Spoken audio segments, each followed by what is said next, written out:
Good evening, Carbon Fiber Mindset Group. Good evening, co-creators. Good evening, ladies and gentlemen. Today, I want to talk to you all about fear factor. Fear. Fear is evidence appearing real. Um, and I'm talking to you about fear today and let you know that fear is just that. Fear is evidence that appears to be real. See, the difference between wealthy people and rich people is they act without fear, and the difference of poor people and middle class people is they don't act because of fear. See, fear can cripple you and fear can motivate you. See, fear motivates the wealthy and the rich so they know that they can have more. They know that there's more money where it comes from. They know there's more resources. They know there's more networking. They know there's more opportunity. See, the poor and some of the middle class, not all the middle class, I just say the working class. The working class, fear drives them not to invest and not to do things because they think that's the only amount of money they have. It's this is the only money I have until I don't know what's going to happen next, and that cripples them from being the best they can be or seeing their best reality. See, you got to know that there is more resources. There's more than enough of everything to go around for all of us. So don't you got to stop using words. People have to stop using words like "this is my last money," "this is all I have," "this is another." Wipe those words out of your vocabulary. Purge those words out of your brain. Purge those words out of your mind. See, when you know there's more, and you believe that there's more, and you feel like there's more, and you act like there's more, there is more because you're willing into your conscience. See, what you're doing is creating a wealth consciousness. When you know there's more, you know there's more options. You know there's more networking opportunities. You know there's more people that are willing to fund you and things of that nature. See, like I said, the working class and the poor and the people that are just barely getting by, they get that check every 2 weeks, and they're scrimping and saving. They're just surviving. They're not thriving. See, wealthy and rich people thrive.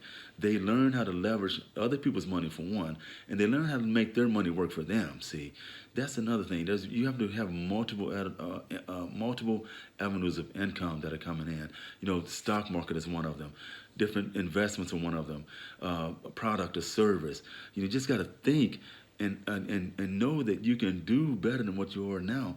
Your current situation is not your final destination. So you can't let that be a deterrent. You can't let fear stop you or cripple you from going outside your comfort zone. See, that's the thing. See, people want to stay in a comfort zone because it's comfortable and they know what in a comfort zone. They know what's in their comfort zone. They know what's in that little bubble. See, but to experience your best life, to experience a life that's designed for you by the Creator, by Source, by God, you have to push that envelope. You have to push that comfort zone. You have to break through that comfort zone and get out and get uncomfortable occasionally to get to a better comfort zone. Yesterday I put out a post on Instagram specifically about that, about the wealthy invest and they act without fear, and the poor and the working class and sometimes the middle class, some of the middle class don't act or don't invest in things like that because of fear. Well, what if I lose all my money? Well, see, you create a conscience of lack when you're saying that. Look at the possibilities. What if you invest your money in a cryptocurrency? What if you invest your money in a fast rising stock and it brings you back? It's always going to bring back more than what you invested, right? So just take that opportunity. Act without fear. See, you can't let fear cripple you. Fear is another form of intimidation. You cannot be intimidated by things. Oh, well, I don't understand the stock market. Well, get up to speed. Read about it. The information is out there. There's no excuse now. Most of us have at our disposal, at our fingertips, a supercomputer. Your iPhone, your Android is a supercomputer. You have access to millions and trillions of resources online about investing. You have access to how to write books. You have access to do myriad of things in the palm of your hand. But a lot of people misuse this technology to do what? Play Candy Crush, to play different games and things of that nature. That's all fine and dandy. Yeah, you can do that, but you also got to use it for what it's intended for, to make phone calls, to connect with people, to network. Your network your net worth is inversely proportional to your net worth. See, if you're flying around and hanging around a lot of people with a lot of net worth, your net worth is going to increase as a result of that, because you're going to rise to that level. See, but if you run around with people whose net worth is lower than yours, then you're going to plateau. See, I never like to be the person in the room that knows everything. I never like to be the person in the room that has the most money. I always want to be the person in the room that's dumbest. I always want to be the person in the room that has the least amount of money, the least amount of knowledge, and all those things, because that's how you grow. You get out of that comfort zone. I'm comfortable with rubbing elbows with physicians, scientists, lawyers, all those accountants. And that's what we roll around. We hang around with people like that. Not saying everybody else is not worthy, but that's what it is. We hang around with hang out and associate yourself with the people and the level you want to become. If I want, our goal is to become multimillionaires. So we're not going to be with someone who makes, hanging out with someone who makes $10,000-$15,000 a year. That's just stupid, right? Not saying that we're better than anyone, and not saying that that person's less than anyone, but it's just that that's the goal we have set for ourselves, and this goal we have set for our family, and that's what we want to do. We want to make sure that happens, and we put ourselves in situations. We take classes and things like that. We read. We're constantly reading information on how to be better than we were the day before.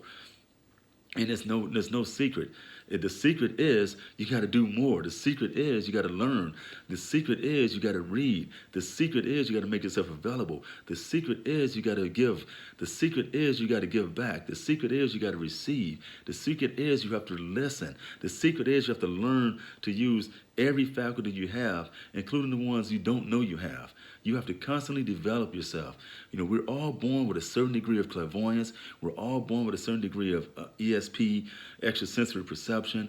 You just got to learn how to hone those things. And how you hone those is by meditating, by connecting with your deeper self, by quieting your mind, by listening, by reading, and by being exposed to different things that are outside your norm. You can't do the same thing sun up, sundown every single day. You got to mix it up. You got to start reading about stuff you don't know about. The more you learn, the more you earn. That's a saying that's true. And it's not all about earning, but it's all about living. See, if you're constantly doing the same thing that you've been doing for the past 10, 15 years, day in and day out, you're going to be stagnant. You got to learn new skill sets. You got to learn new skills every single day.